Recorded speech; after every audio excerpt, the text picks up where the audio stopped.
Welcome anyone to my YouTube channel. This is Two Beasts to Kill You, aka Everett, and in today's video, I'm gonna be doing something a little different. I know I talk about games, obviously, and things that have to do with video games, but you know, geek culture obviously is more than just games. Anime, comic books, movies, just the things that we love in any medium. We always want to talk about it. We want to watch it. We want to read it. We want to play with it. Toys, stuff like that. So in that spirit, when it comes to geek culture and everything, I wanted to make this video, and I don't know if it does well enough. Maybe I might want to do more like this. I want to do a movie review. And no movie better fitting for me than to review a Ghostbusters movie. A little bit of a backstory on that, I guess. Or not even really a backstory, just quick. Ghostbusters is the first one, at least. Well, I mean, the first one, of course, is my favorite movie of all time. I think that movie's perfect. As a franchise, I love the Ghostbusters movies. I just absolutely adore them. I even like Answer the Call, the all-female one, the Fembusters, whatever you guys want to call it. I even like it. I'm just more disappointed by what it should have been. But I still like the movie for what it is. It's not great, but it's not bad.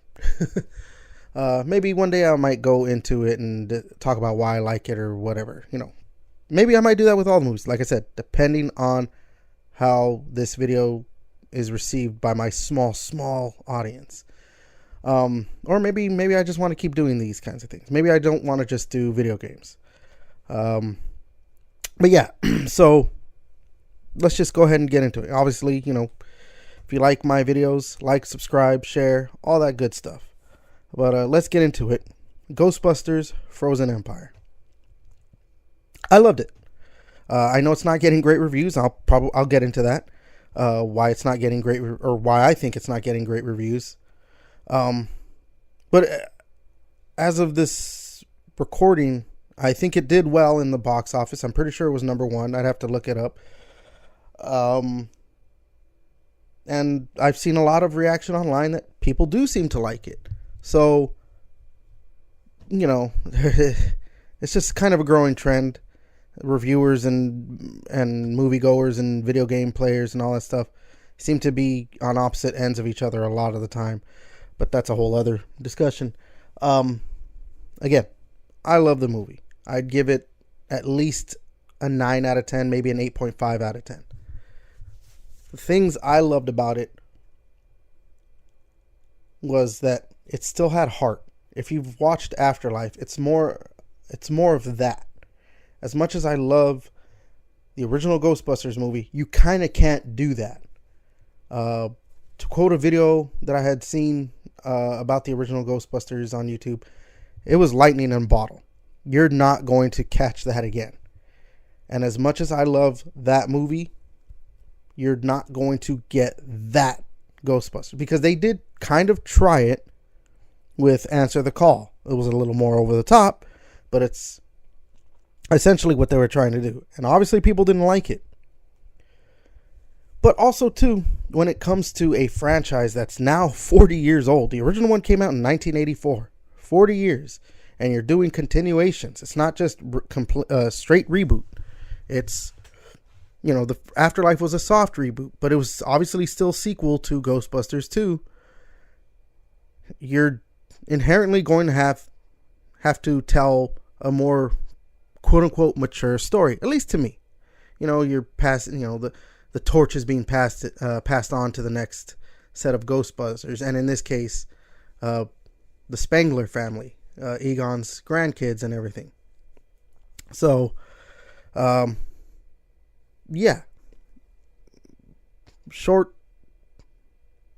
The short of it, I love the movie. 8.5, 9 out of 10, around that ballpark.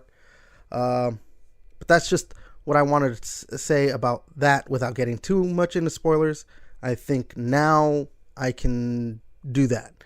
I'll get into spoilers to get into the nitty gritty of why I like the movie and a little bit on why I think it's getting bad reviews and whatnot. So if you don't want to hear, if you still haven't seen the movie and you don't want to know what's going on, stop the video now. So, now getting into the more nitty gritty and nuanced of the movie and what happened and everything. So, the story is, like I said, it's a continuation of Afterlife, dealing with Phoebe Spangler and her trying to find her place in this world, because obviously she's supposed to be like an outsider, an outcast, or not an outcast, but like, she's almost a loner in certain aspects and everything, the nerd, and she's awkward and all this stuff. But the movie, there's a set piece in the beginning where they capture like a dragon. It's kind of weird that I'm like, they did another dragon ghost. Why is there a dragon ghost? Who knows? It's fun. After this set piece, William Atherton's character, Walter Peck, from the original movie, shows up and tells them basically, I don't want you guys doing the Ghostbuster stuff. You guys are done. Obviously, they still keep doing Ghostbusting stuff, but he specifically is like, hey, she's young. She's, I think, supposed to be 15, 16 years old in the movie. Like, she's underage. You better not do that because that's illegal, this and that. Trying to, she gets sidelined. She gets benched. And so that makes her more, or not makes her more, but that makes her obviously upset because she wants to do this. She, it's like I said, again, continuation of Afterlife. She's trying to carry on the legacy of her grandfather. During the course of the movie, she meets a ghost girl. I am forgetting the name of the character, unfortunately. And she becomes a friend with this character. And oh, sorry, that was my phone going off. And so that's a major part of it, is that she's finding someone that she can connect with. Someone who she can actually have some kind of like genuine friendship or relationship with.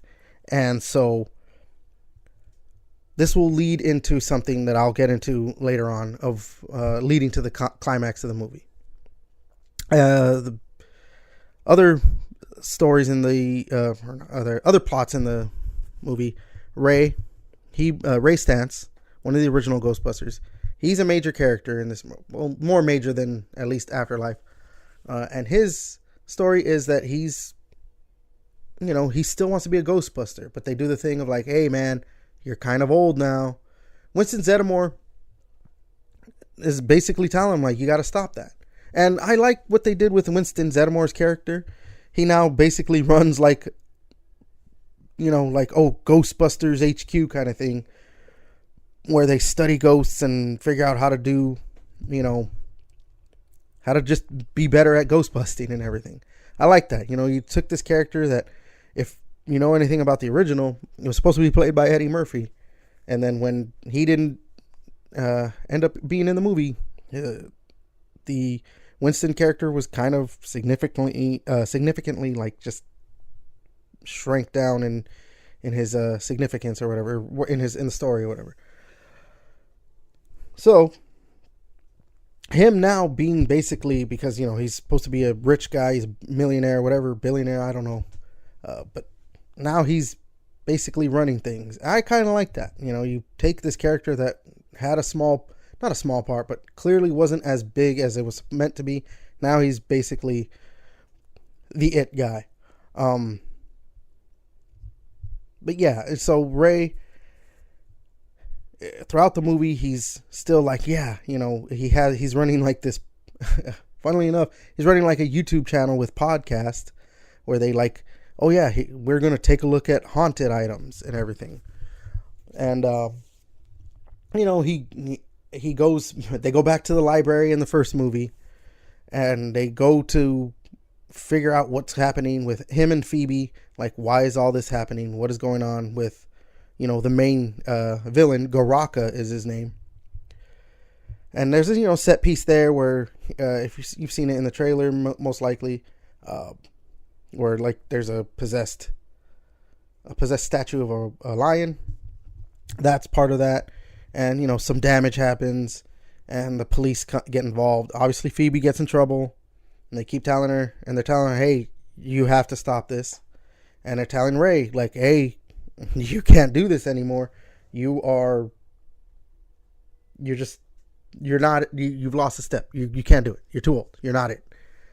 And then the plot point of Garaka, Kumail Nanjiani's character is introduced as his family were basically kind of, in a sense, it's weird, a cross between Ghostbusters and firebenders. I would say they call them fire masters. They can manipulate fire, and that's how they stopped Garaka, like in ancient times.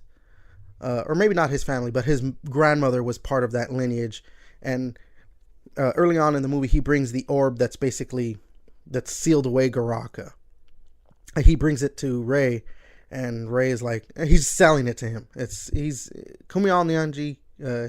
His character is a comedy relief character. Comedic relief. There we go. That's what I'm trying to find. The word. So yeah, he's just selling him like, "Oh, I'll give it to you for $50. This orb." He doesn't realize what it's supposed to be. Obviously, that's the whole thing, is that he doesn't know what his lineage is until later on, when they tell him, "Oh yeah, your family is descended from these people that, yeah, they did this, and that, and they stopped Garaka." So of course, by the end of the movie, Kumail Nanjiani's character becomes a fire master, controls fire, helps stop Garaka. So those are all basically the main plot points. You have the Fire Master subplot, Ray Stantz subplot, and Phoebe's trying to find herself and finding a friend, having someone to connect to.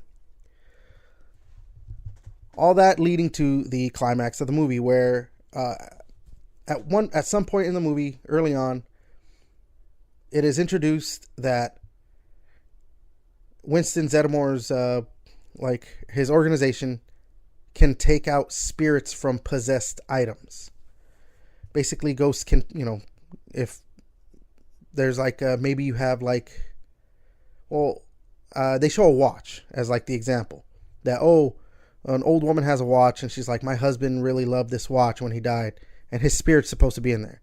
It's a joke, his spirit's not in there, but that's the explanation. If an item is really close to a person when they died, or it meant something to them, their spirit can inhabit that item. So Phoebe uses this machine to take her spirit out of her body, and she's like, "I'm only going to be able to do this for 2 minutes," because she wants to. I mean, I don't know. There's maybe some lesbian subtext in there. Maybe she wants to kiss the ghost friend that she's making, the ghost friend that she has. Maybe she just wants to hug her. I don't know. I mean, I've seen people online talking about, is this supposed to be a lesbian thing, that she's this, or maybe she just wants to be a friend? I don't know. It doesn't really matter. It's just part of the plot. So when her spirit is taken out of her body, you already get hints of this, that she's working for Garaka, the friend. But then this is the point where she tells her, "I'm sorry, yeah, Garaka needed this to happen. That he can't control humans, but he can control spirits." So he uses her spirit form to make her body say a chant that releases him from his little prison ball, and he's unleashed. And that's how he comes about. And then of course, they have their battle where he has to get to the firehouse to unleash all their ghosts, to get destroy their prison, break out all the ghosts, and now he can have an army to take over the world. Basic villain plot stuff. And of course they save the day. Kumail Nanjiani's character does his fire master thing. They figure out that bronze plays a part in being able to subdue Garaka, so they use that with the with the proton pack and the neutrino wand and everything. And the day is saved, and the Ghostbusters, all the ghosts have been already released from the prison because Garaka does break it, but they seal him in that main one in the firehouse by the end. And so the movie ends with them like, yeah, we're the Ghostbusters, we're going to go bust ghosts. And yeah, that's basically the gist of what everything happens in the movie. Obviously, I didn't go beat for beat in a timeline and everything. I just kind of want to hit on what everything was going on, everything that was going on, so I can just talk about it, obviously. As for the reviews that the movie's been getting, yeah, it's been bad. So I just want to hit on this, and then that'll probably be it for the video. I don't know what they're expecting. You can't do that original Ghostbusters. Again, like I said, it was lightning in a bottle. You're inherent, like I said, when you're doing something 40 years after the fact, and it's supposed to be passing on the torch, like I said, this is what it is. You're telling the stories of the next generation of Ghostbusters, and in this case, it's family, that is a big part. It's the family of Ghostbuster, of a ghost, at least a certain Ghostbuster, that are carrying on that legacy. And when that happens, yeah, maybe it won't be as funny as the original movie, but the thing is, there's still going to be a lot of heart. And that's, to me, this movie had a lot of heart in what it was doing. It still had a lot of funny, in the movie. I mean, you bring in Paul Rudd, you're using him for comedic relief. Kumail Nanjiani, comedic relief. Podcast too, like he was a big comedic relief character, and the other characters have their funny moments too. But you have three guys in there who are clearly meant to be comedic relief. Comedy was part of this. It's still funny. It's like there are certain parts where I'm like, that was extremely hilarious. But this movie was a little bit more serious, kind of like Afterlife. Like I said, it's a continuation of what Afterlife was doing. And I loved it. It still had the ghost busting elements. I saw there was, I think it was IGN had an article that needs more ghost busting. I'm like, do you guys, aside from a montage in the first movie, there was two big things really when it came to doing the ghost busting. There was the Slimer scene. I mean, I guess you could say the library scene, but I mean, they didn't. That's just them discovering oh shit, yeah, ghosts are real. But there's a Slimer scene, and obviously the ending scene, the climactic scene. And you got that. You had the big set piece where they're chasing the dragon, and then you had the Garaka scene at the end where they fight Garaka. The rest of it is story and building up characters and leading to the finale of the movie, and setting up a possible third movie for this new set of movies and everything. And I think it nailed it. It nailed it on what it was supposed to be, at least for me, what I think a modern Ghostbusters movie should be when you are doing what you're doing. And short of a straight reboot, this is what Ghostbusters should be, especially after, because the thing is, the movies all had them being made had even a family element to it. Yes, of course, you had Harold Ramis, Dan Aykroyd, and Ivan Reitman writing and Reitman directing the first movie and the second movie, but Afterlife was Jason Reitman, Ivan Reitman's son.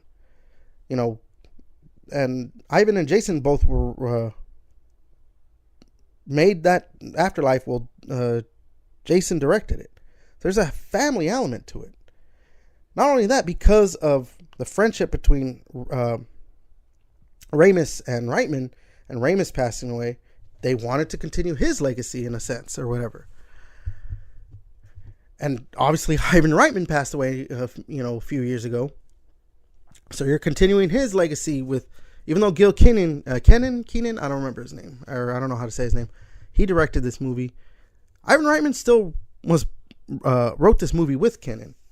And so there's a family element to the making of these movies that obviously is being translated into the story of the movies. And I think it works perfectly. It's a perfect blend. Still, obviously, yes, Ghostbusters 1 is is the number one Ghostbusters movie. It's the best of all time when it comes to Ghostbusters movie. And you're probably not going to top that. But you don't need to top it. You just need to make a good movie that uses the Ghostbusters name well enough. I think it did it. And I don't know. That's probably all I need to say on it. This video is going about 20 minutes, almost 21 minutes. So I did not think I was going to talk this much about it. I know it's more of a rambling. I don't like to make scripts when I do these videos. I just want to speak from the heart. So you know that this is what I'm not, sugarcoating anything. I'm not just trying to, if I say this differently. No, I want you guys to know this is how I feel about these things and everything. This is how I felt about the movie. But yeah, I'll leave you on that. Until the next video, I guess, before all that, you like what I'm doing, please like, subscribe, share, all that good shit. Until then, I'll catch you later.